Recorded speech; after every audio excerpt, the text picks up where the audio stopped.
నూతన భూమి. మీరు గుర్తుపెట్టుకోండి, ఇవన్నీ పాతవి గతించిపోతాయి. ఈ భూమి ఉండదు, ఈ ఆకాశం ఉండదు, ఈ యెరూషలేము ఉండదు, ఈ శరీరం ఉండదు, నూతన యెరూషలేము ఉంటుంది. ఇక్కడ అంటున్నాడు కదా, క్లియర్ గా వినండి, దేవుని యొద్ద నుండి వచ్చుచున్న నూతనమైన, ఏ మనుషుల ద్వారా రూపొందించింది కదా అని అంటాడు.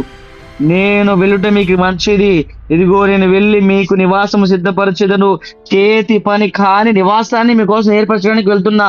మీకు నివాసం లేకపోతే అక్కడ నివాసాలు ఏర్పరచడానికి పోతున్నా. నా తండ్రి ఎదుగు వెళ్ళి, ఇదిగో నా బిడ్డలు వస్తున్నారు తండ్రి, వారికి నివాసాలను ఏర్పాటు చెయ్యని అని చెప్తాడంట వెళ్ళి అక్కడికి.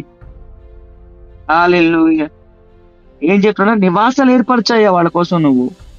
యెరూషలేము నా దేవుని పట్టణం పేరును, నా క్రొత్త పేరును వారి మీద రాసిదను.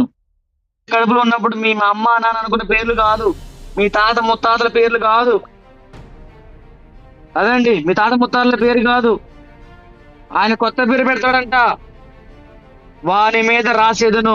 రాసేస్తాడు. ఇక ఇతడు నా కుమారుడు, నేను కొన్న కుమారుడు, నాతో ఉండే కుమారుడు, నా మందిరంలో ఉండే కుమారుడు, మూల స్తంభంగా ఉన్న కుమారుడు, నా ఆత్మ 7 ఆత్మలో ఉన్న కుమారుడు అని చెప్పేసి ఆయన రాస్తాడంట. సంఘముతో చెప్పుచున్న మాట చెవుగలవాడు వినును గాక. ఆమేన్. ఎవడింటారండి మాటలు? చెవుగలవాడు వినును గాక. హల్లెలూయా.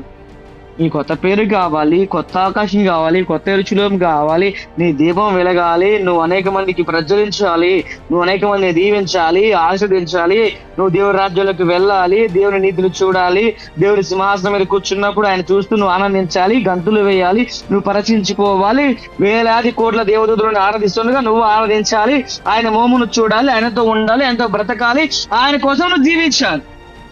ఇది ఆత్మీయ జీవితం.